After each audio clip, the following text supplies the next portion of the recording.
In this video, I will show you how to count blank and non-blank cells in Excel. So let's get started. To count blank cells, use the COUNTBLANK function. This function returns the number of empty cells in the given range. To use it, select the target cell and type an equal sign. Now type COUNTBLANK and then an opening bracket. Now select the cell range. Type the closing bracket and then press the enter key to complete the formula. We now have the number of blank cells.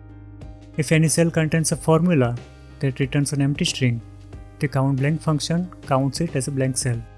For example, here I have this formula that returns an empty string. So technically this cell is not empty because it contains a formula. However, since that formula returns an empty string, the COUNTBLANK function counts it as a blank cell. To count non-blank cells, use the COUNTA function. This function returns the number of cells that are not empty in the given cell range. We can use this function in the same way we used the COUNTBLANK function earlier. The COUNTA function counts cells containing any type of information, including error values and empty text. So for example, if the cell contains a formula that returns an empty text, the COUNTA function still counts it because it has a formula.